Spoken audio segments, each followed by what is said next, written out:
Hello, everyone. My name is Kamilah Sanders, and I am president of Tennessee Craft Midstate. And today we are having a conversation with Joe Brown, who is a blacksmith in Tennessee. So we can just jump in. Hello, Joe. Hello, Kamilah. It's good to see you. It's great to see you too. I just enjoy seeing people, even if it's virtually. Right. Yeah. It's just nice to be with folks sometimes. Yeah, just like that. Yeah, so I super enjoyed the video that you did for the micro grant program. So thank you so much for sharing that with us. Well, it was fun to make. My oldest son likes to do. Well, I've got two sons that like to do videos, and so my oldest son is kind of dipping his toes in that water. So I said, "Hey, come out and shoot a video for me." So it was nice to get to work with my son on that, and I thought he did a good job in the layout of the video and everything. So it was fun. It was a fun project. I mean, he did a pretty awesome job. Like, we'll have to like put his credentials somewhere. Yes. Is he for hire or whatever? Oh, absolutely. Oh, yes. He'll do anything for $1. So yeah, you okay. can hire him. For $1 or Yeah, no, yeah. But yeah, we'll have to get his information out there because that was stellar. I mean, we'll talk about it more in a minute. In the video, though, do you play the banjo too? I do. I started playing. I'm really more of a guitar player. I tell people I play enough banjo to keep the dogs off the porch. So that's kind of where I'm at with my banjo playing. I'm mainly a guitar player. I grew up playing bluegrass guitar. My brothers had a bluegrass band, and so when I was about 13, so eons ago, I started playing the guitar a little bit, and I've played guitar since I was 13, and mainly played a lot of bluegrass and things. But I do actually help in our worship team at church now. I play a lot of worship music and things like that at church. So I'm the old geezer on the worship. So I get to play with a lot of our young folks. But I love it because I love young people's energy. It helps keep me young, and I just love playing. So the banjo is something I love, and I do kind of a clawhammer banjo style. And I'm not that great. I have enough for my own enjoyment and I play some other instruments too, but they're all just mainly for my own enjoyment. That's amazing. I think that a lot of artists are kind of like that. Like there's always multiple, or there's usually like multiple things that you do, and I can definitely tell like the youthful energy. Well, yeah, I've got to do something, because I tell you, if you quit moving, then you're done. And so I'm of the opinion you just got to keep going. And I am so blessed by God to do what I love to do in all areas. I love music. I love my craft and my job. Of course, I love my church that I go to, so I'm active there. And everything that I do is something that I enjoy. I don't do a lot that I don't enjoy doing, except I'm not a big fan of paperwork or laundry. So other than that, I love to cook. I do some cooking videos, and oh wow, I'm a ham. So what can I say? You just do whatever.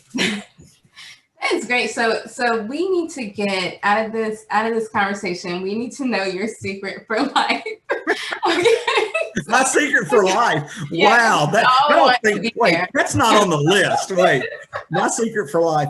Well, I tell you, I think one of the things I tell a lot of young people, and just talking and sharing, because I have a heart. My wife passed away in 2017. So I have 4 children, 2 of them are married. And so my life didn't take the path, say over the last 5 years that I maybe anticipated going into my, what I call them, golden years, going into later in life. It wasn't something I was seeking in all of this. So I know so many people, especially people who are getting older, and depression is a very real thing. And a lot of people get caught up in it, and then they just start hibernating. They start just they just get down. And I hate to see that in people. And I've seen good friends deal with that. I've lost good friends to depression. So what I try to do is I just have to, I go back to this, and I don't mean to, but my faith is a big part of who I am. And so my hope, my peace, my joy all comes from my relationship with God. And so in that, I can remember, for one thing, it's not all about me. And I'm a big seasons of life guy, because I deal with a lot of young couples, and maybe they're young couples with 2 or 3 kids or 4 or 5 kids or whatever. And life's real busy and heavy right now. And I try to tell them, say, look, you're in a season of life. You have to make choices. You have to allow yourself to let go of certain things in certain parts of your life so that you can focus on the things that are important, like your marriage or your children, or maybe it's a time that you really have to focus on your job. So you push some other things to the side. So where I'm at in life, and what I try to do, is take each season of life, seasons of life change. And so you have to kind of refocus. It's not like you're 20 and then you're planning the rest of your life out and it's going to be the same the whole time. It's just not. So you can either roll with it and say, okay, I'm okay. I have to let that. There's a time in my life where I couldn't. There was a time in my life when my children were younger where I didn't play a lot of music, like participating at church. I couldn't play a lot because my wife needed my help tending to children, and we did that. So I had to set aside maybe something I love to do for a season. And then, but it came back around. Now I have more time, so I can play more often, and I love to do it. And that's just one example. I use that because it's something I love to do, but that's true with anything. You have to, and don't beat yourself up if you're not able to be all things to all people at all times.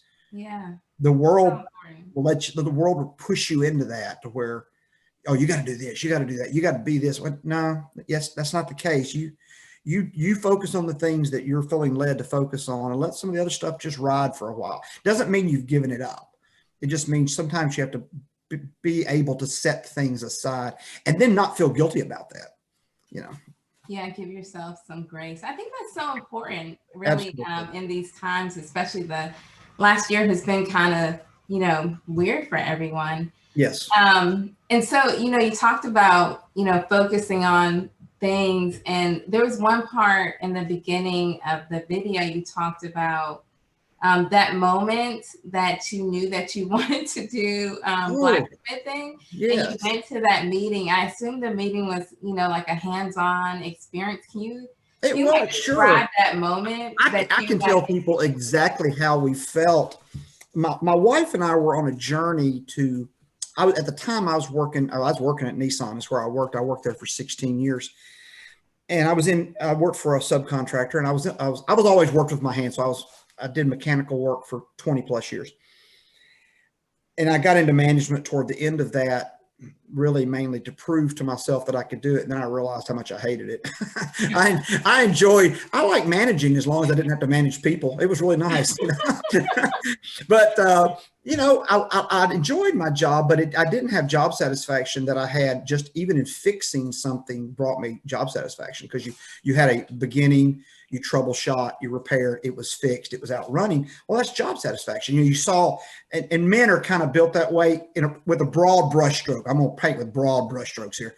Men have a lot of tendencies to, first of all, we can only focus on one thing at a time. So we're very task oriented. And so when we do that, we kind of like that start and then work and then complete and then move to the next task. So I was looking for something to do from home, because I really didn't want to stay in a plant environment the rest of my year. My mother passed away of cancer, not real young, but in her late 60s, right after retirement. And I didn't want to be that person who maybe did the same thing for 40 years, didn't like it, or got to where I didn't like it. Yeah. And then you retire and die. I mean, honestly, that was my thought process. Mm-hmm. So I was looking at people that are in that state. So. Oh, sure. And it's hard to get out of. And I was 38 when I made a career change. And so my wife and I, she and I both wanted me to work from home. And so I just started looking for opportunities to work from home. I had several different skill sets. I worked on equipment. I actually thought about starting a golf cart shop, which in hindsight probably would have been really good, as popular as golf carts are these days. But I thought about doing that. I thought, well, I could do maybe some woodworking, but then I didn't really get a lot of joy out of doing woodworking. I can build and frame and stuff like that. I can do it. it doesn't bring me the same job satisfaction. So I was actually watching a show on public television one summer. It was a fill-in show. I can't remember exactly what it was called. It was something like Fire and Anvil or something like that. But it was a summer fill-in where a guy actually had a wheelbarrow, and he had built a forge in this wheelbarrow. And what he did, he would take that wheelbarrow and he would make little small projects. Like I said, it's only on during the summer, and I've never seen it since. And I was sitting here at the house. I've lived in the same house for 34 years, so since we've been married. So I was sitting here eating lunch one Saturday, and I watched the show. I said, I think I could do that. That's just what I said to myself. That's about all I said. I kind of watched the show a few weeks. Then we were down at Uncle Dave Macon Days, is a festival in Murfreesboro that takes place every summer. And there's a blacksmith. It's a kind of a pioneer village. If people haven't been there, it's got a blacksmith shop. And we went down there for the music festival because I used to play at that music festival. And so we went down there, my wife and I, and this was in 1995. And I walked into the blacksmith shop because I had this stuff going on in my head of what I'd seen on public television. Walked in, and there's just a couple of guys sitting in the shop. They're not doing anything. There's nothing happening. It's just it's like a little museum of a blacksmith shop. Even though they did things, they just weren't active that day. And I asked them, I said, what do y'all do here? And a couple of guys said, well, we kind of get together and meet and do classes on Monday nights. I went, okay, can I come? So Monday night, this would have been the weekend after, 2 weeks after the 4th of July. That's when it was. It was that because Uncle Dave Macon Day is usually the weekend after the 4th of July. And I went down there on that Monday night. It wasn't a lot of people there, but there was a guy by the name of Danny was in the group, and we started talking, and he said, well, let's go over here and try. I had my safety glasses and stuff. They had tools. And I'll never forget it because I went down that first night and I made a hook. He kind of taught me, okay, here's how you do it. And I turned this little bitty S hook, little small, simple S hook. I was so thrilled. I was like, man, I made something metal. And I welded already. I already knew how to use the torch, but I didn't really do any hammer and anvil work. So I made that hook and I was so proud of it. I brought it home, got home probably 9 o'clock that night, walked in the house, went up to my wife, and I showed her my hook. She thought it was great. It was like, wow, you made a hook. I said, this is what I'm going to do for a living. That's what I told her. It was that clear. And it happened. So the fact that I knew I was going to do it took place in one night. Wow. It took me 3 years. I went down there. I went to that organization. I took advantage of that organization because they offered really low cost classes to anybody who wanted to come. And I took advantage of that. You have to go, it's not going to happen unless you put effort into it. So every Monday night, my wife knew I wanted to do this, and she wanted me to have a trade to work from home. So she was fully supportive. So every Monday night, I went down there for about 2 years, every Monday night. The third year, I was still going, but maybe not quite as often. The third year, I was sitting out in my shop. I had built kind of a new shop, but it's kind of like just a glorified pole barn.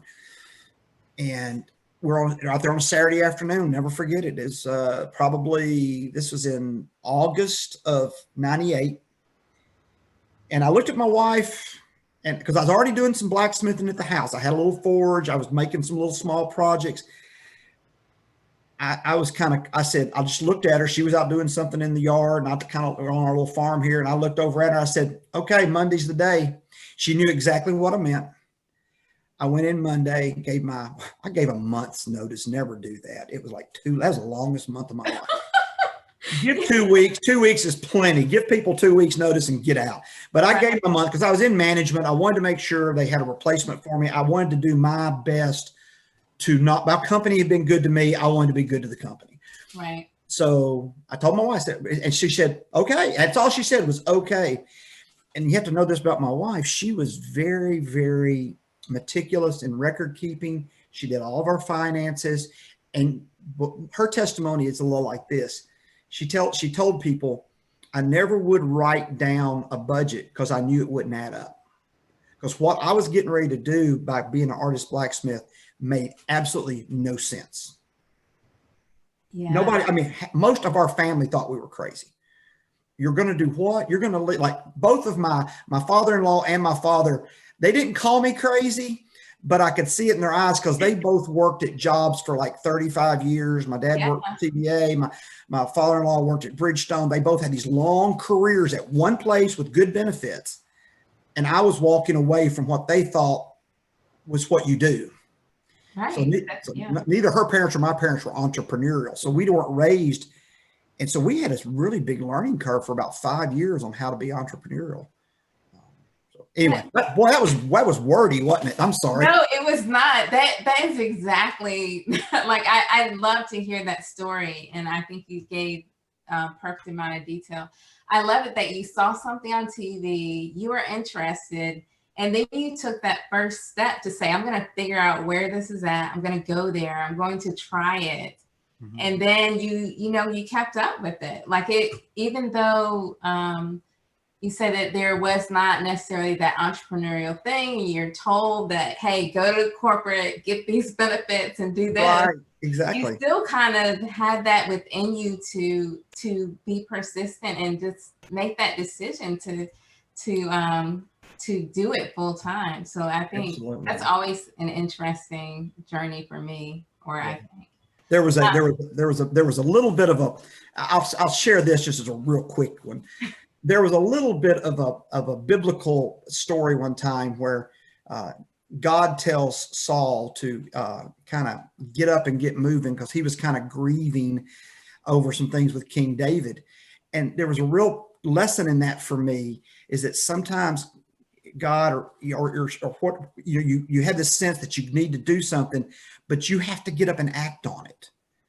And because it's so easy just to sit back and go, and then you find yourself 10 years down the road going, shoulda, woulda, coulda. Mm-hmm. And now whenever I talk to people about this, I say, don't you dare do something because that's what I did. You have to be led. You have to, even though we didn't really know what the plan looked like, we were committed to making it work. Because I took like a 50% pay cut the first year. I mean, my wife had already started staying home with our children. We started having children. So she'd already left her job, was staying home full time. And then I left my job. So we took a huge pay cut. I'll say this, I'm a stickler for this kind of thing. We did it all without debt. We don't borrow money. We haven't borrowed money. We got out of debt completely. We were kind of big Dave Ramsey geeks, for a lot of years. And so we were Dave Ramseyites. And so we penny pinched, we put things, we didn't just buy a bunch of equipment. Even to this day, I don't buy equipment unless I can really justify it. And if I do, I pay cash for it. It makes your business maybe grow a little slower, but I can sleep at night. Exactly. Because that peace of mind that you have. It kills so many artists too, because I don't like the starving artist term. I don't like that. Matter of fact, one of my good friends at the time in the art world, he was a potter, and he tried to talk me out of going full-time as an artist. The reason was he knew how hard it is. But once he saw I was committed, he was one of my biggest supporters. But he didn't paint a rosy picture of being an artist. And so I don't ever paint a rosy picture for anybody. Anything you do in life that you feel like you're called to do, it's not always going to be just easy. Matter of fact, it's generally going to be hard. Mm-hmm. So I caution young artists, do it part-time. I did it part-time for 3 years I'm still learning. And don't ever think you know it all. That's the worst thing you can do. I still take classes. If there's a class I want to take, I'll go take it. From somebody else who I can learn from. But young artists, my word to them is just, it's okay to have a job and then learn your craft and hone your craft, because your craft may change. You may think you want to be a potter, and all of a sudden you end up not really liking that, and then you become a wood turner, or you're a wood turner and become a glass blower. Don't pigeonhole yourself. I had done a lot of different things. Not necessarily a lot of different crafts, but I had a broader skill set. But this is the thing that made me happy in my work. I found pleasure in it and joy in making things create with iron. And that was just me. That's so important that you call it out about how you found joy in it. So you paid attention to those moments that you had joy. Yes. And then that's kind of what you pursued. So what was that like? Apparently, you obviously knew that, okay, I can make money doing this. And so what were you mentioned in the movie, it was like a movie, in the video, about how you are an artist blacksmith. So were you ever just a blacksmith? No, was there a transition, or were you? No, the term artist blacksmith is the one I latched onto because, for one thing, I wasn't I had a horse. My horse just died last year, 29 and a half years old. We had an old horse. Horse is a life commitment. If you have a horse, just know it's there forever. But so I had a horse, but I wasn't a farrier, because farriers shoe horses. And everybody says, oh, you're a blacksmith, you shoe horses. I'm like, no, I don't shoe horses. I took care of my own horse's feet, trimming and stuff, but I didn't even shoe my own horse. Well, she didn't wear shoes. That's why I didn't shoe her. So I just kind of took this, that I wanted to do something. I wanted to I needed to develop a niche in the marketplace, because there's already a bunch of guys and ladies making railings and stuff, and making just metal work. There's a term called ornamental iron that's bandied about out there. And I didn't want to just, even though I knew how to weld, and today I'm working on a railing for a lady. It's a very simple job. That's what I'm doing today. But I didn't want to pigeonhole myself into just one little thing. I'm very customer driven. I want to, because you got to make your customers happy and do what your customer wants. You can make beautiful stuff all day long, but if you don't make something somebody wants to buy, good luck. Just enjoy the hobby then. Okay. Right. Don't call it a business. Businesses make money. Businesses have to have profit. But if you're not going to do that, that's fine. It's perfectly cool. I know lots of blacksmiths who just love to do it as a hobby. But if you're going to call it a business, then you have to have a business plan. And that was a journey. I had another craft artist who was a furniture maker, and he had kind of gotten to where he had been doing it a while. And he said after he quit doing shows after about 5 years, because then he started, at that point, he had a lot of work coming in and he could keep on going. I did shows. I did, 2 or 3, 4 craft shows a year for about 15 years plus. I only do a couple of shows now. We have a show at our house as a part of the Stones River Studio Tour. And I do a little show in Woodbury at the Art Center called the White Oak Festival. It's only 2 shows I do. I used to do the TACA shows in Nashville, spring and fall. I did those for years. Made some great friends. When Alice Merritt was the director, I knew Alice, and I used to lay out the show with Randy McCurdy. We had a great fun, had good teams of people, and I enjoyed those times.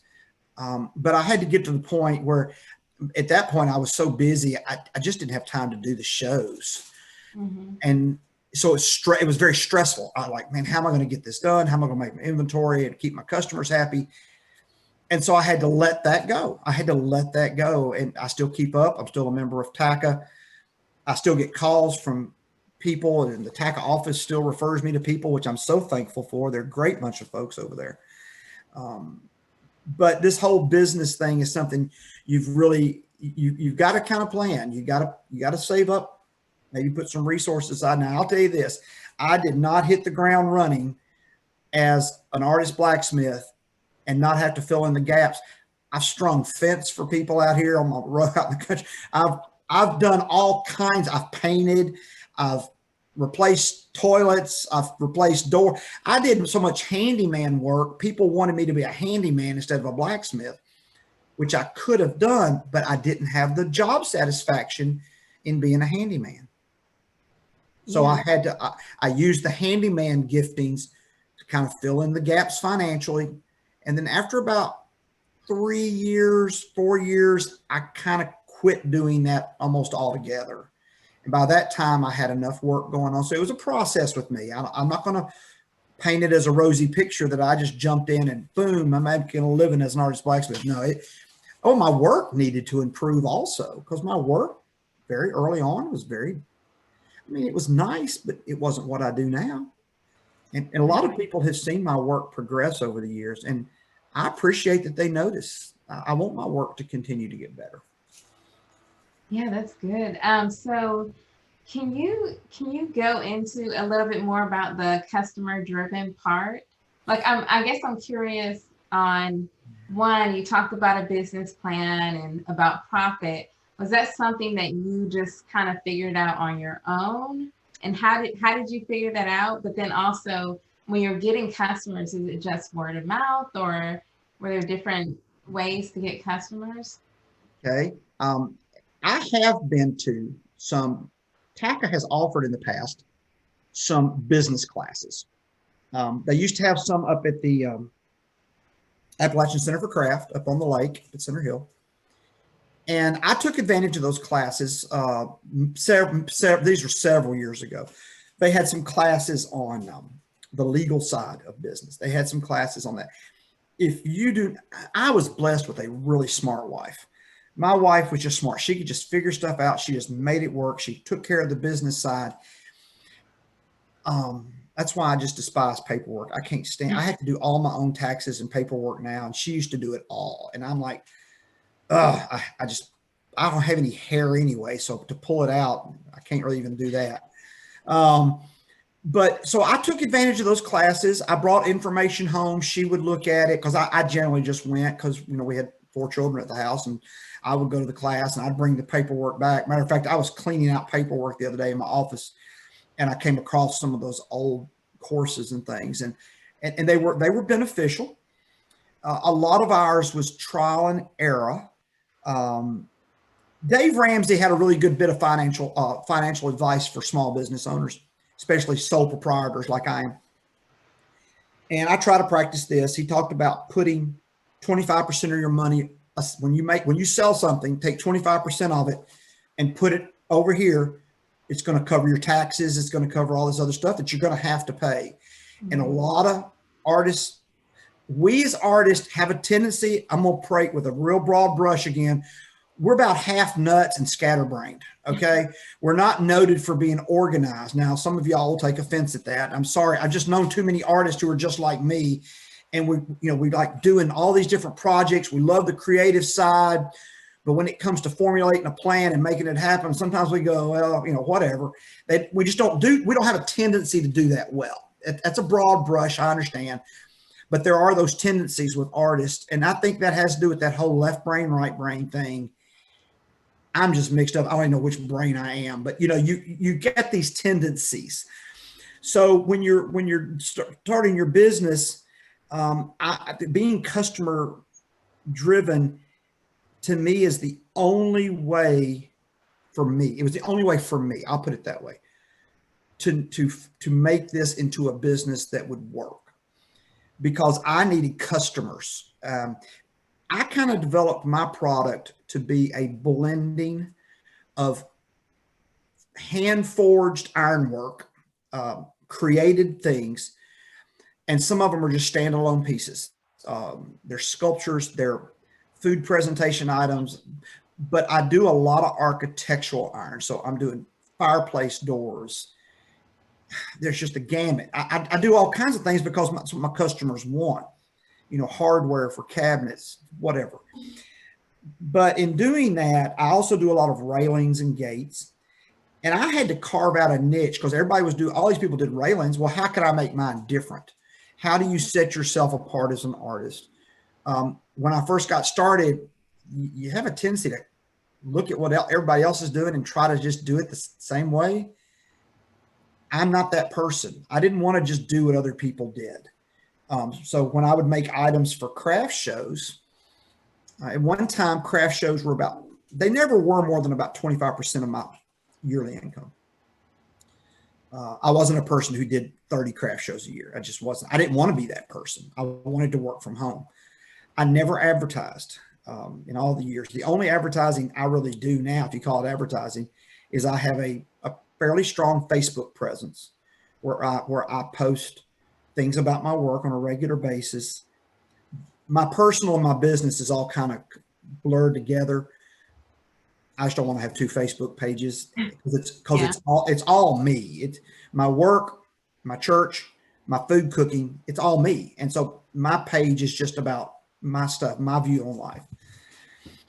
So I'm very careful with that on a scale where people are getting into business, being customer focused, because again, if you just you can make things that are really nice, but if nobody wants to buy them, then you just got an expensive hobby.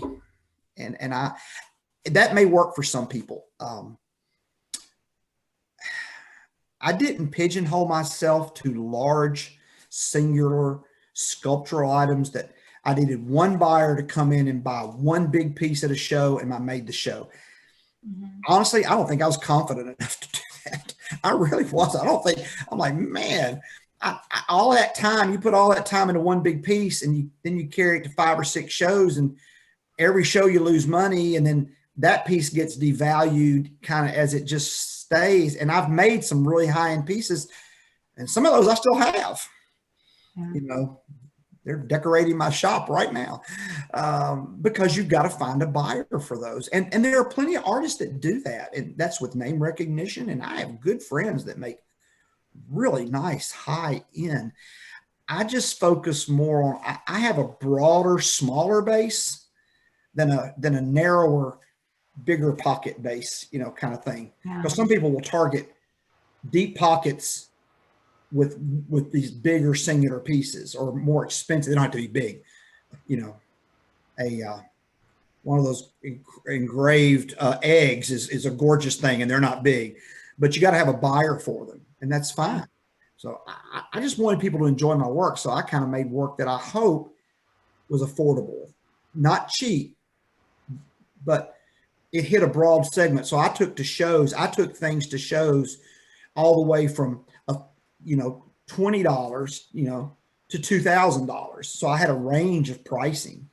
Mm-hmm. That way, if somebody came in the booth, they weren't scared off by just seeing one big, large. But that's just me. That's kind of more my conservative nature to be. When I say conservative, I'm really like, I don't want to take this big chance.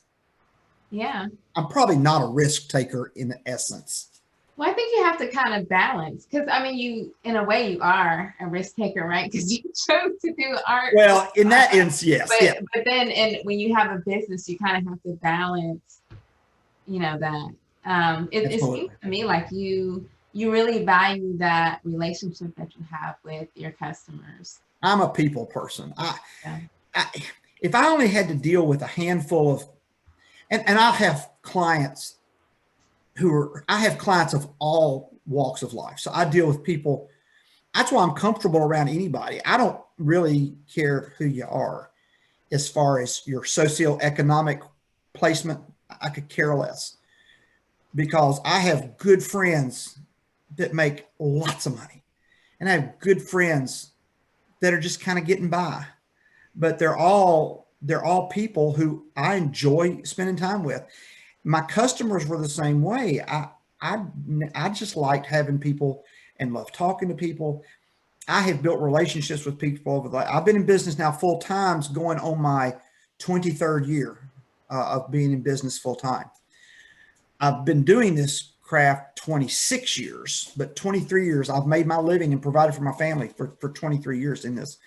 Wow. And in that, it's funny because now I'm getting the children, and I'm kind of getting that point. You're getting kind of close to almost getting some grandchildren, but I generally get clients whose children definitely. So you get to that point where you get generational. I did a job the other day for a gentleman. I had done some work for his son. 10, 15 years ago. Well, his dad calls me the other day and needs something. So he calls me because his son recommended me. So it's all word of mouth. Like I said, I don't do any paid advertisements. I don't spend extra on Facebook, paying that kind of, and there's nothing wrong with that at all. I think social media, I'm careful on social media. I'm way too opinionated to let it get the best of me. So I have to be careful with social media. And I have such a diverse group of friends of all stripes, and I care deeply for all of them. I want to see the best for all of them. So social media, I treat with kid gloves. I really do.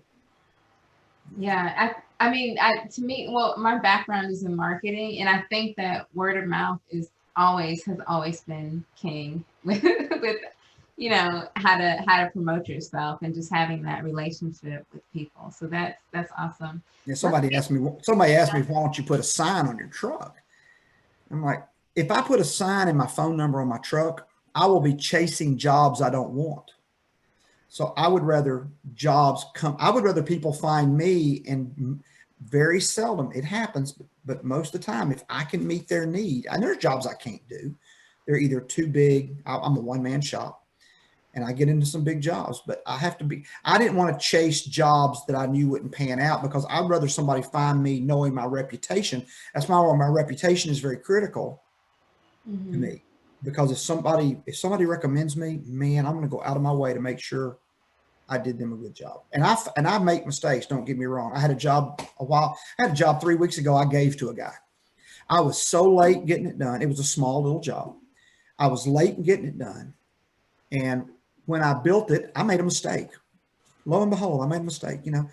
And I took it out to test fit it, and it didn't fit. I was running behind. I finally got the job installed. He said, "What?" He said, "Well, tell me how much I owe you." Because I have a lot of customers don't even ask the price. And I said, "You don't owe me a thing." I said, "It's more important for me for you I want you to be happy above everything." And granted, it was not a huge job. I can't do that to every job, of course, but sometimes those small jobs get lost in the weeds. And I want to be just as respectful to that small job customer as I am to the one where I'm putting, tens of thousands of dollars worth of ironwork on their house. That philosophy in what you did it's so important, and I think sometimes people miss that, because I'm sure that customers like, wow, as soon as you said that, like they're gonna refer you to other people, just because of that. So let's get into your process. Okay. So a lot of the comments on the videos were about how fluid your artwork is, and I think it's so amazing that you're taking these like a flower. You think about a flower, it's soft, but then Right. you do it in metal, which is like cold and hard. But the way that it looks is so like beautiful and fluid. So like how did you kind of perfect that? Wow. Perfect. That's a scary word. Oh, well, Um, yeah, I had, that's not a good word. That's no, I understand what you're saying yeah. though. Of course, it's kind of all in my literature on my website. Marketing, back to marketing, I do have a website, and the best thing I ever did was pay somebody else to do it. I'm just going to say it. I tried doing it by myself, and I'm an idiot when it comes to trying doing that stuff. So I've got a friend he's the man. So call the man, as Aunt B said, or Andy Griffith said, call the man. I called the man. He built my website, did a great job. Call the woman, whoever. The process, I actually I took a class early in my career, probably 4 years into my career. I took a class up at the Craft Center. I took a week-long class. I mean, if you're going to invest in anything in your art form, invest in people who do it a lot better than you, and go sink some money and time into them. I didn't mind a bit, and it was kind of hard to spend money back then when our children were younger. I wasn't making a lot of money, but man, it was an investment that paid off. So I took a week, went to classes, and I had a blacksmith who was really good, who taught me some real basics in making floral designs. Okay. And they were basically smaller pieces. Later on, probably within 10 years, yeah, it was well within 10 years, I took another class from a gentleman who made everything big, but it was still florals. Like Mhm. he'd do banana leaves. He did a hotel down in Miami where he put these huge banana leaves in and all these forgings. Well, he never taught a class until he taught a class at the Art Center. And I jumped on it. I took a week-long class from him. And he was out of South Carolina, been blacksmithing 40 years, and he had done it all as far as scope of size and scope of big projects. So in taking those classes, I wasn't necessarily always wanting to copy what they did, but I wanted to learn the techniques that got them to where they were. So I took a lot of notes about, they made this tool to do that. And then once you make a tool or two, you kind of get that concept of, oh, I want to make this particular thing happen to the steel.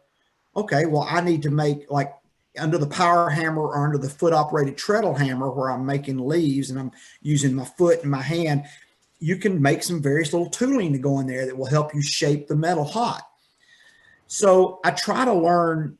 I'm a big guy. I don't think there's a reason for artists to always have to reinvent the wheel. There's plenty you can learn out there from already established people, and then you can make your own take. Like the power hammer I use. There was a guy years ago who sold plans through one of the blacksmithing organizations to build power hammers. I built one kind of like what he had in his plans. And then later I built another one that better suited my needs because I had been using it. And you have to adapt your craft. I don't care if you're a woodworker or a potter or whatever it is, you adapt your tooling and adapt your equipment to your needs. And I have a lot. I mean, I have a shop full of jigs that I just build a little jig for this and the jig, and nobody knows what they are but me. That's so amazing. I just like, there were a couple of times in the video where my mouth just dropped and I was like, what? He built that? Like, he built that tool? Well, and I know not everybody.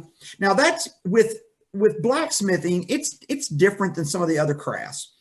If you're a potter, and this again, if you're making generally smaller household pottery items, your main tool is going to be that wheel.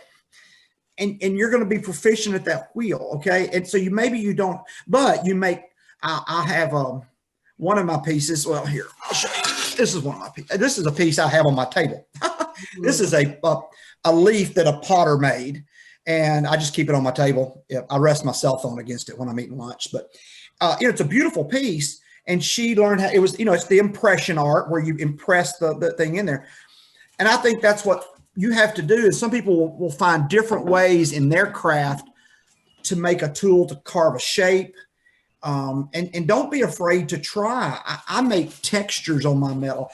So what I do is I'll take a piece of steel, literally, I may take a welder and just weld a whole bunch of spots all over that piece of steel, put it in the power hammer, and then I'll run a hot piece of steel under it and hammer it just to see what kind of shapes it makes, what kind of texture it makes.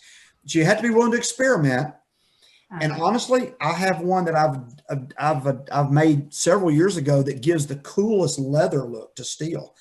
And it was totally just me playing around in the shop. You got to one of the things I miss a lot of times in what I do is I'm very customer driven, but you also have to take time for yourself as an artist just to create for your own enjoyment. Mm-hmm. And I don't do that as much as I should. I'm not a knife maker.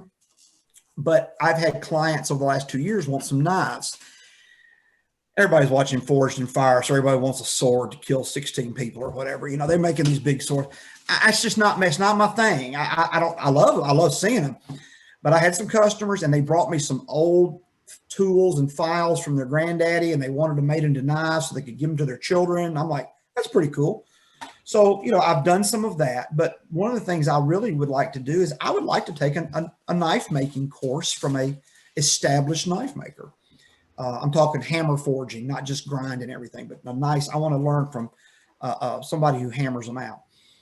So that's kind of a desire of mine. I think you always have to find time to stoke. Sometimes the other day I was cleaning out my office and I found just some of my blacksmithing books that early in my career, I just devoured blacksmithing books because I would go through there and I would say, man, really, that's cool. Oh, look, if they did, even if they were monster projects and I couldn't do them, you can still scale down ideas to fit. So I think you have to be willing to think outside. Man, any artist, if you can't think outside the box a little bit, life's going to be real boring. And your work's going to become stale if you don't try to keep that creativity fed. If you ever get to where you just hate doing what you're doing as an artist, go do something else, or restoke the flames by taking a class. I have to have classes occasionally, more for my sake than anything, Yeah, I love that. Yeah, making time for that creativity, you know. You have to, because if you're a creative person, the worst thing you can do with a creative person is stick them in a dark room with four corners. I mean, it would drive them crazy because there's nothing to see. There's no, the creative people go crazy that way. I think that's why depression can be an issue in the creative community if we're not careful, because our minds have a tendency to just always be on. My mind is on all the time. And I see in everything I see, I'm looking at how it's made. I'm looking at how it's built. You take me to a historic site, I'm going to be looking for the metalwork. If you go to a museum and you're a glass blower, where you're going to look for the glass objects, all of that stuff. I mean, everything, you know, and it's because we love to see that, because our mind loves to see it. And I think we need that for a sense of, it gives us maybe a sense of normalcy in the way God created our minds. Yeah, and inspiration to create more. Oh, I try not to, people will send me pictures. Can you make this for me? My answer normally, 99% of the time, is I can make my version of what you sent me. Right. Yeah. I don't want to just take somebody else's. I've had people take my ideas and remake them. And, you know, sometimes it looks, if they make it just like mine, sometimes you're like, oh, that's an honor. But I wish they would understand that make it your own. Make it your, you know, there's nothing new under the sun. I mean, I don't care what you create. There's probably something similar out there. But still, we need that. We need to feed our minds. We need to, in a lot of different ways. So you mentioned that in the video too, about things being mass produced versus produced by an artist. Can we go into that, like Sure. what the difference is? And I tell you, when I first got into this business, you can get, as an artist, one of the most depressing things is to walk into a store and see all of, when I remember, and I'm not against Hobby Lobby, I'm not against, there's a bunch of different stores out there that I tell everybody, we live in a society, because I'm in a lot of houses, and I'm in a lot of houses that are a lot of money in these houses. To me, some of the coolest houses are smaller houses where people have a unique look, where maybe they're collectors of art, and they just get things. And you walk in, you could tell they didn't go to Lowe's, and they didn't go to Hobby Lobby. Yeah. And then I've been in houses where everything in the house is a faux look. Everything is a faux. We are such a faux society, you know, FAUX, not FO. You know, not just a faux. We're going faux. It's a FAU. It's a fake. We live in a fake society where instead of having the real deal, we're satisfied with a knockoff reproduction. And look, I don't disparage people in that at all. I really don't. I probably, if you look around my house, you'll find something that falls into that category. It never brings me joy. You know, if I'm buying something that's, and I get it, especially if I pick it up now if it can be a quality made, mass produced piece, then I'm like, oh, that's pretty cool. That was well done. But when you pick up something that's cheap and you put it in your house just to get a look, deep inside, if I know that's just a flimsy piece of junk, I'm not probably going to be real happy with it. And I think I think what artists have to be careful of is don't degrade your work by trying to make it so cheap that it can compete in that market. You're never going to compete with mass produced stuff, because if it's made in China or any other foreign country with labor, with either sweatshops or slave labor prices or no pay, maybe it's just work for under the threat of something. And if you say, I remember looking at what's the place? There's a store. It's a big store in Murfreesboro. It sells a lot of really inexpensive stuff. If I said I don't want to degrade a company, that's not my intent. But I walked in there and saw a set of fireplace tools one time. Now, what's funny about the fireplace tools, they were like, I'm trying to show you, they were like 19 inches long. That's how tall they were. I'm like, how do you use a 19-inch long fireplace tool? I mean, you're going to burn your hand if you're trying to tend fire. Well, I will never forget that set cost $19.95. Wow. And it was made in China, and nothing against the Chinese, but it was just pure. I couldn't even buy the metal that was in that set for $19. So I'm like, why would I try to compete in a market that they're making hundreds of thousands of those to turn a profit, where I can turn a profit on one? You know, my fireplace tools at that time, I don't know what they were at that time. This was several years ago. You know, my fireplace tools, sometimes you're starting at just $600 or $700 price range.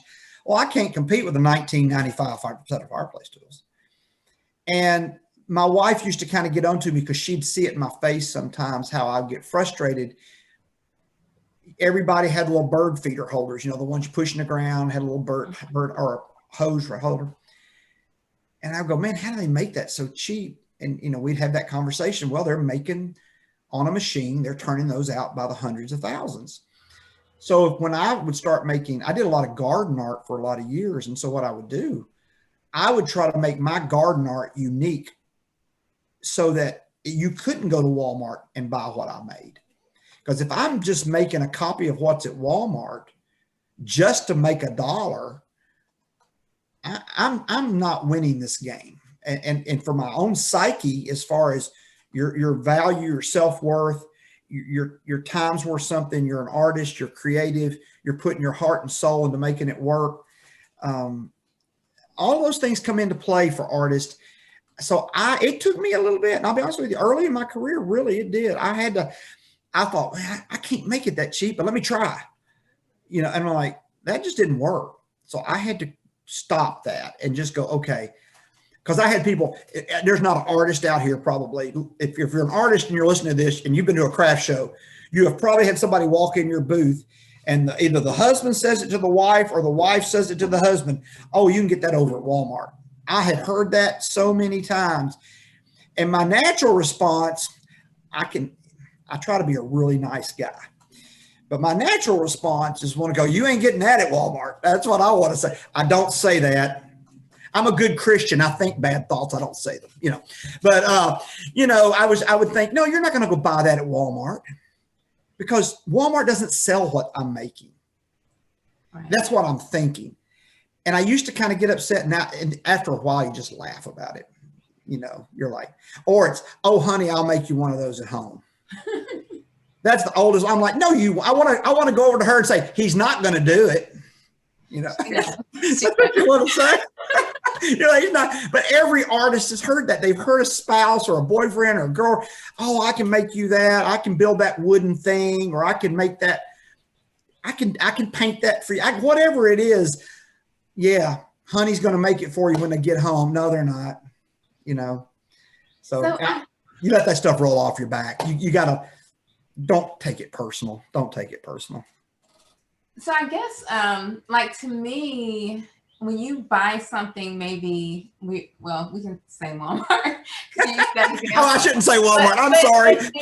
No, you can say whatever you want. I should have said that. I'm sorry. But when you, I shop at Walmart, by the way. Full disclosure, I shop at Walmart. Exactly. Yeah, any publicity is basically it's good publicity.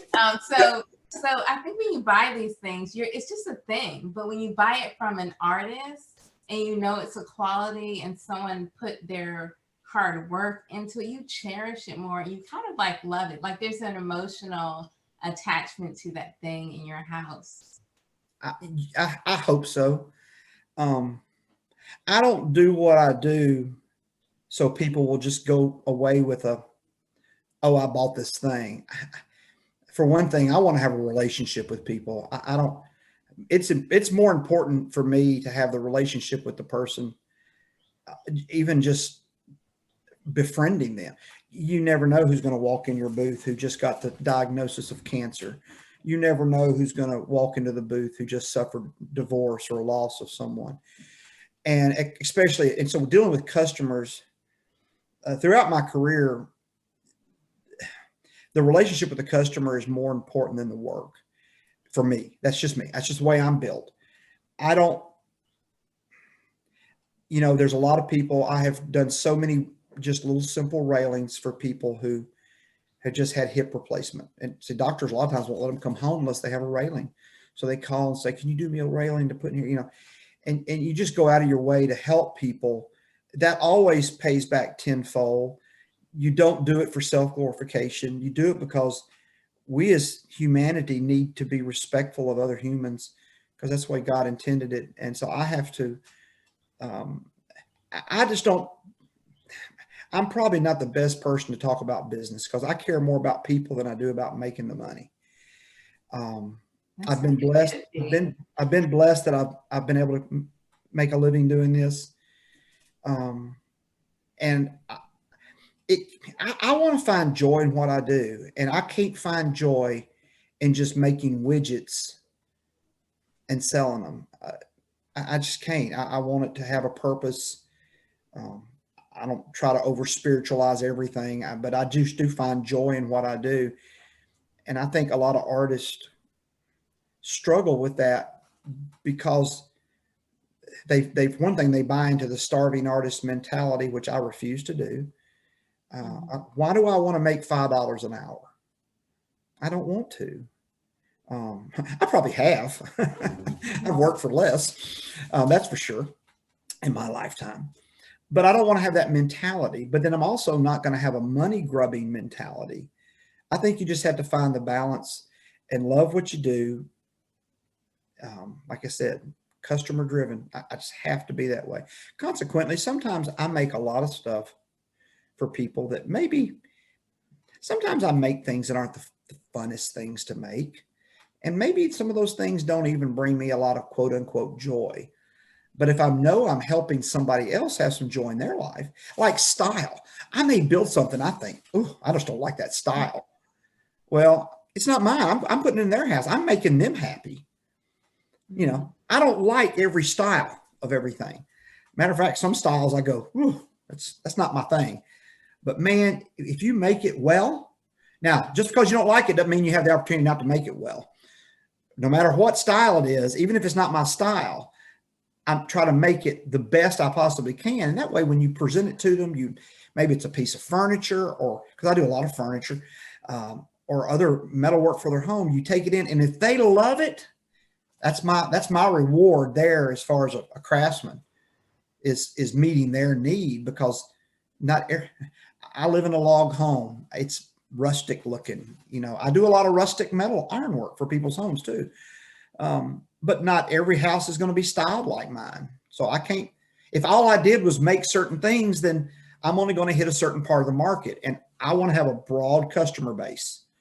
Now that's just my business model. I know not everybody's going to have that. It depends on your medium, excuse me.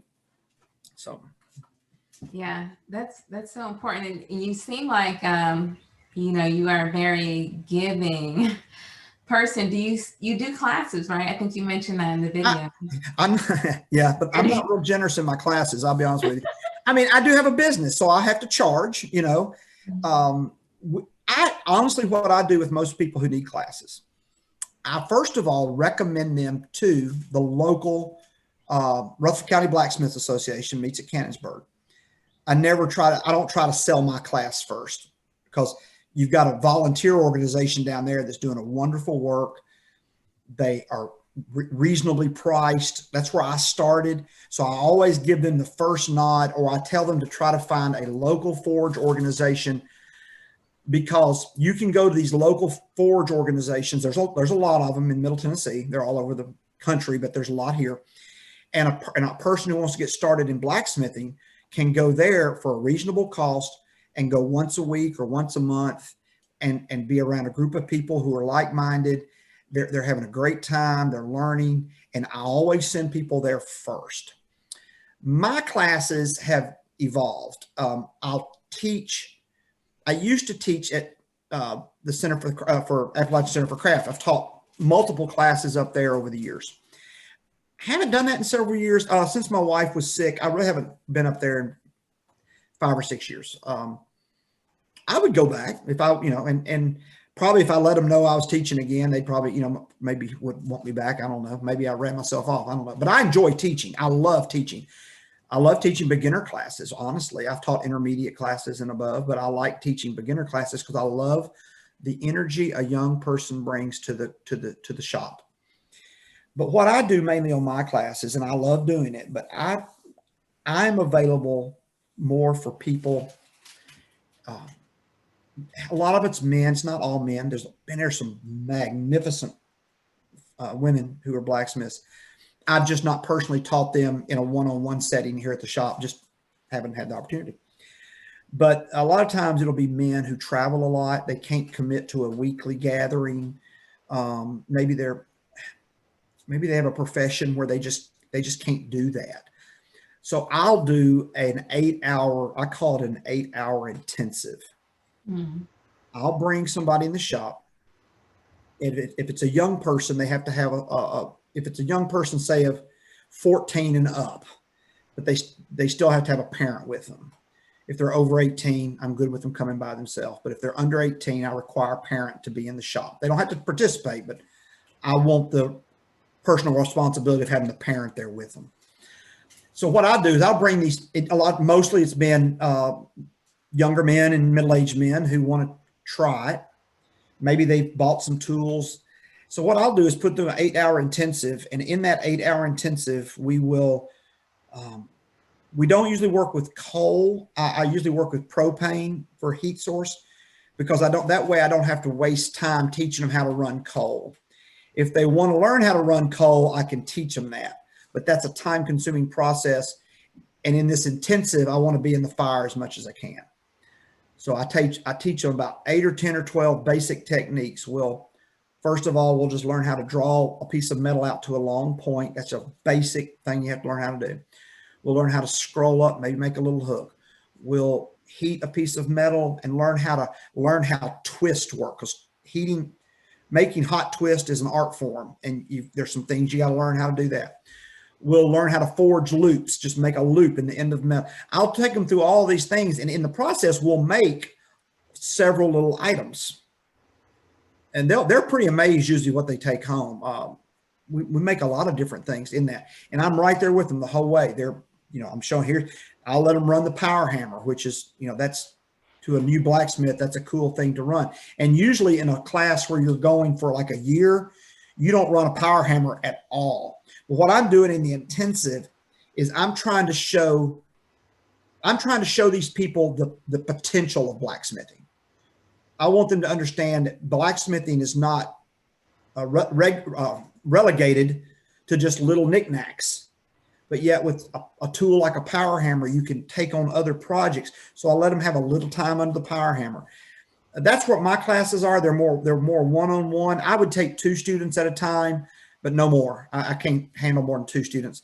I generally do one-on-one classes, and then we go get some lunch, come back, and we work for about 8 hours. They're usually dead tired by the time I get through. Their arms sore. Yeah.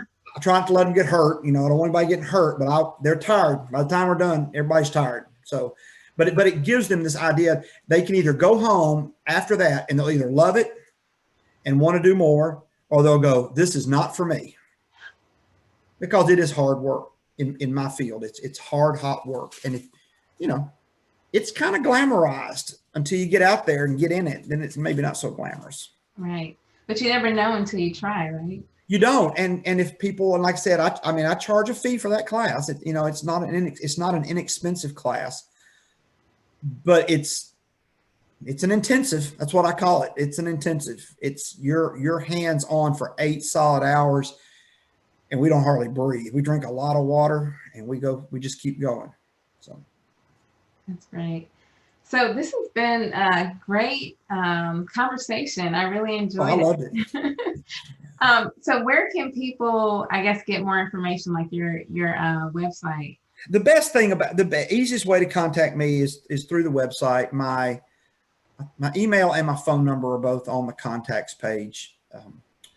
They are up to date. I had to do that a while back because I got rid of my landline.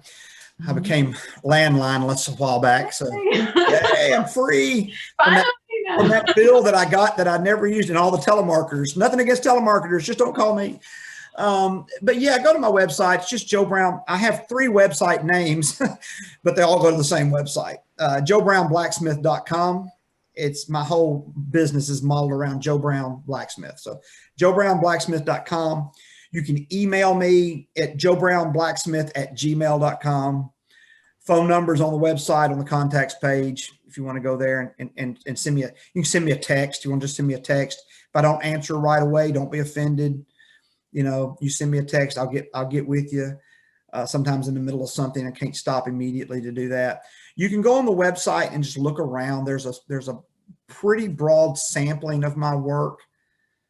Like all websites, they always need to be updated, but mine needs to be updated too, but it is a fairly recent website and there's a lot of fresh pictures out there. There needs to be more fresh pictures, but that's the easiest way to get a hold of me.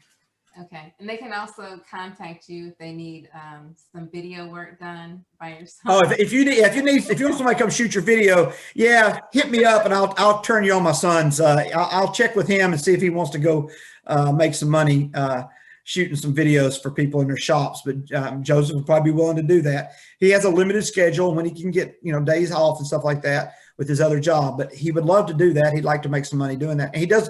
And he's got a creative eye. My son plays guitar. I tell people my son was forging metal at 5 years old. Literally, he could run a forge at 5 years old. Wow. And I had a lady walk up to me one time. He was forging at my shop, and she goes, "I won't let my daughter run the microwave." And I was like, I laugh. But Joseph's always been very hands-on. He's a great son. All my children are creative in different ways. They all have different creative gifts. And it's exciting to see them. I have two sons that just love to draw, do computer animation and different things like that. And my daughter is a plethora of weaving and music and giftings, and my son Joseph the same way. So yeah, I'm blessed with great kids. That's great. So yeah, thank you so much for your time today. Thank you. This has been fun. Interview. Yeah, it's been fun. It's been fun. Thank you. Well, you have a blessed day, and if I can help in any other way or if anybody needs help, just get in contact with me.